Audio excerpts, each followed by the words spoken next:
Would you like to become a truly great person?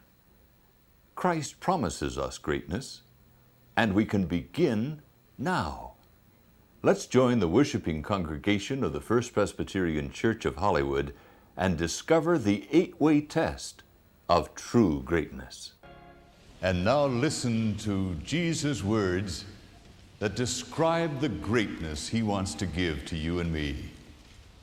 His Beatitudes, listed for us in the 5th chapter of Matthew, the first 10 verses, give us the dimensions of the greatness he offers to us. Hear the word of the Lord. And seeing the multitudes, he went up on a mountain, and when he was seated, his disciples came to him.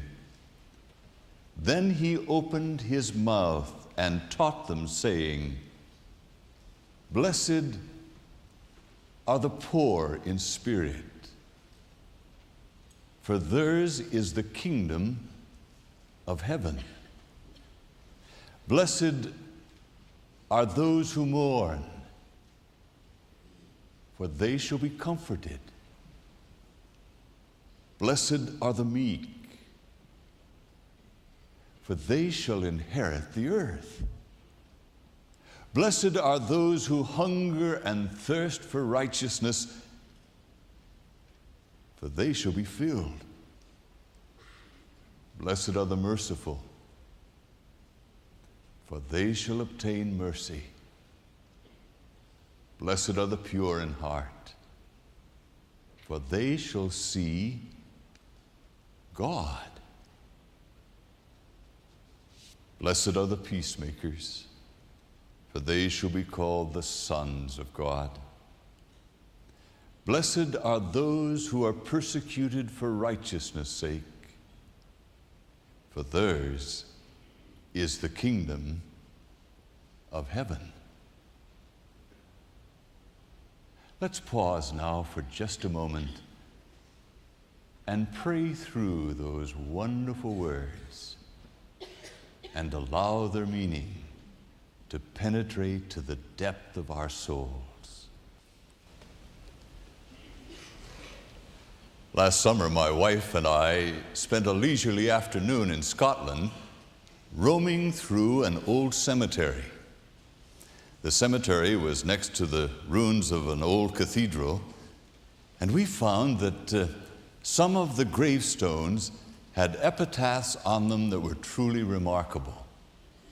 We went from one to the next, and then suddenly our minds were captured by one epitaph that startled us, and we wondered, what did the person really mean by putting these words on the stone? Chiseled on the gravestone were these words: He discovered the secret of greatness. Well, we talked about that the rest of the afternoon and referred to it day after day, and I've thought of it so often since. What was that secret of greatness that man had discovered? I remember doing a memorial service for a wonderful friend of mine. His daughter called me, and she said, Lloyd, just say he was a great dad. Everyone was moved by that, especially the men. And I saw in every man's face the longing and the desire to be a great dad. Or in the eyes of the mothers, to be a great mother. Or in everyone's eyes, the longing to be a great friend. You and I have been programmed for greatness. Often I like to repeat that 8th Psalm. O Lord, our Lord, how excellent is your name in all the earth. When I consider the moon and the stars, the work of your fingers and all that you have made, what is man that you are mindful of him, and the Son of Man that you visit him? But you created him a little lower than the angels, Elohim, a little bit lower than yourself, and crowned him with glory and honor. My dear friends, sin is stepping back from the greatness God wants for every one of us. He created us a little bit lower than himself that we might discover the greatness of being his people. In Jesus Christ, God came to reveal not only his nature, his mind and heart, and his indefatigable love, but also to reveal to us true greatness. And then, as he gathered his disciples and followers around him there on the Mount of Beatitude, he taught them the octagonal dimensions of greatness. The Beatitudes give us the 8-way test of great living available to every one of us. You and I were meant to be great people in and through the power of Jesus Christ, by his measurements and through his strength. Wouldn't it be wonderful if at the end of your life we could chisel for your epitaph? Now there is a person who discovered the secret of greatness. During these next weeks, we're going to consider each of the 8 Beatitudes. We'll spend a week on each of them. And then I'm going to give you a way to live those Beatitudes during the week, and I'll describe that in just a moment. What we're going to do is plumb the depth of the meaning of what Jesus said, and then claim that particular aspect of greatness and try and live it in the everyday experiences and relationships of life. Blessed are the poor in spirit, for theirs is the kingdom of heaven. Now, I want to suggest that our understanding of the word blessed has led us in the wrong direction through the history of exposition. We have taken it for its surface meaning in the Greek. Makarioi, meaning the happy, the contented, the self-satisfied. And often we have limited our interpretation of the Beatitudes to this kind of facile human happiness and have missed the deeper meaning. Jesus spoke in Aramaic, but his mind was filled with the Hebrew. And he was saturated with the scriptures of the Old Testament, especially the Psalms. And so when he said blessed, he meant not the Greek interpretation. He meant rather the usage of the psalmist and the great Old Testament writers. What does it mean, according to Jesus, to be blessed? In Hebrew, the word is ashereh, and it means called, chosen, set apart, belonging to God, a recipient of the blessings and the power of God. It means to be blessed, to live a blessed life, to be filled with the blessings that God pours out, to know the providence of God in one's life. What it really means is this, that just as the birthright was given by the father to a child, so too God relates to each of us as if we were the only child in his family. And he takes us by the shoulders and says, I give it all to you. You belong to me. You are my child. And I turn over to you the heritage of myself, the resources of the world. I bless you. You see, there's a blessing-shaped void in every one of us. We need to be blessed. And we need to know that we're loved and accepted and forgiven. To be blessed is to know the blessing of God. But the word goes even deeper when you study its root in the Hebrew. It means to advance, to progress, to move forward toward a clearly defined goal. And so you move from a point of security, which is being blessed, to the further blessings that God has in mind. So when Jesus said, blessed, He was calling out a new breed of humanity to be recipients of the fullness of all that he came to give and to make possible. And I believe that at the essence of it is greatness, the destiny you and I are called to claim. Do you ever get tired of living a mediocre life? Ever get tired of being constricted to a smallness? A man said to me, I came to worship and it felt like I was in a closet. And in the middle of the worship service, right at the center of the sermon, it was as if God opened the door and I realized I was in a coliseum. His life changed from the little cubicle to the great vista of what God had in mind for him. That's greatness. You and I are called to be great people by God's blessing. Now, having said that, what does it mean to be poor in spirit? How can the poor in spirit be the ones who are blessed? It contradicts everything that we seem to think is important. Well, let's take that and consider it. In Greek, the word is patokos, from the verb patasso, which means abject poverty, cringing, begging poverty.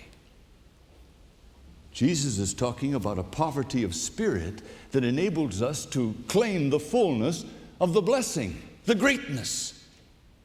How do you put those two together? Well, let's just identify with our own experience. I know what it's like to be poor.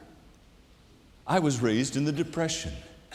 $5 a week was the highest salary my dad had for years of the Depression each week. I can remember my mother cutting out cardboard to put in as an insole in my shoes when I wore the hole through. And every time I mention that to an audience, people nod and say, yeah, I remember. We all do. I can remember being a bit hungry. And I can remember them delivering packages from government care that had cans in them. I got so tired of canned grapefruit juice when I was really hungry for some good beef. I know what it means. And I can remember those student days when I didn't have 2 dimes to rub together. I was worried about paying my tuition and caring for my wife and 2 little children. I know what it's like. But you know, there were 2 qualities during that time. I didn't have to pretend. I knew I was poor. Everyone else around me knew I was poor. So if I acted like I was rich, it would have been pretty foolish. They would have said, oh, you pretentious person, how can you possibly act like you've got a lot of money? You don't have anything. So I didn't have to. I was free. But more than that, out of my poverty, I could ask God for help, and I knew He was my only strength. Now let me make the application of that to poverty of spirit. I believe poverty of spirit is being able to recognize our inadequacy and our insufficiency and our need to grow. Poverty of spirit is being humble-minded. It's not groveling before God. It's recognizing that everything we have and are is a gift from God. We could not breathe a breath or think a thought or make a move or accomplish anything without His persistent moment-by-moment direction. Poverty of spirit, then, being poor in spirit, recognizing our need, is the key to the beginning of the Christian life. I can remember when I was finally convinced that I was a sinner, that there's no way I could ever make myself right with God. And someone told me about the love of God and the cross, that God had actually come right into the world to reveal Himself and die for my sins and be raised up and was present with me. I felt Him hold me by my arms and say, Lloyd, I love you. And because I was so poor spiritually, I could say, oh, help me, Father. I want to accept this. This is the best news I've ever heard. And then I noted that each step along the way in the growth in the Christian life, Poverty of spirit was the secret, because as I admitted what I didn't know, God could teach me more and more. Anytime I was arrogant and thought I knew everything, I wasn't teachable. And often in times of greatest brokenness, He revealed to me some of His greatest secrets. You see, God comes to us down the corridors of our need. It's when we cry out to Him that we can receive all that He has to give. Humility is the first step to greatness. The antithesis of humility is pride. Carl Sandburg said, "The world is strewn with the exploded bladders of human ego." We've gone through a whole decade of the arrogance of leaders, the greediness of financiers, and our own personal brand of running our own lives. And in the brokenness, we've discovered that the secret of growing in grace is death to ourselves and fresh new beginnings. Will you hear me? The greatest discoveries I've made intellectually, emotionally, the greatest power I've received physically, are when I've cried out 2 words: "Help me!" And He has. But you see, we do everything to insulate ourselves from ever saying that. We begin the Christian life as needy people in need of forgiveness and grace, and then it isn't long before we try everything we can to justify ourselves so that when we come to God in prayer, we can be all cleaned up, have all of our problems solved, and say, "God, look at me, Jack Horner in the corner, what a big boy am I." And we miss His blessings. He'll never leave us or forsake us. But all of the power that's impinging on us from Him cannot be received until we cry out for help. Blessed, great are those who are poor in spirit, who recognize their need, their inadequacy, their insufficiency, for theirs is the kingdom of heaven. Now, don't you see? One of the greatest gifts that God has to give, the kingdom of heaven, His reign and rule in our minds and hearts, comes only to those who are humble. Swagger before the Almighty and you'll not know His will. Try and pretend that you're sufficient before Him and you'll not experience His healing. Try and justify yourself and you'll never know His forgiveness. But cry out, express your poverty, and He'll help you. There's a little boy who took a walk with his grandpa. They took a long walk. His grandpa said, "Son, where are we?" He said, I don't know. He said, "You're lost." And the little boy smiled and he said, "Grandpa, I'm never lost as long as I'm with you." You see, that little boy had the willingness to say, "Grandpa, you'll help me get home." D.S. Gordon, the great missionary and writer and theologian and interpreter of the Scriptures, had a wonderful experience one day. He was walking out in the country. He noticed that way across the field was a man pumping water with a pump. But he was amazed at the consistency, the rhythm, and the symmetry of the movement. Never failed. Over and over again. So he walked across the field, got closer and closer, and when he got within 6 feet, he realized it wasn't a man at all. It was a wooden mannequin tied to the handle of the pump. The water was pumping the man. The man wasn't pumping the water. The water was artesian. When you know your need, then you can receive all of the grace and power and love and guidance and hope and peace and greatness that God has for you. You won't have to pump it. He'll pump you. What do you think your gravestone is going to say? Could it be that it might be said of you, he, she found the secret of greatness?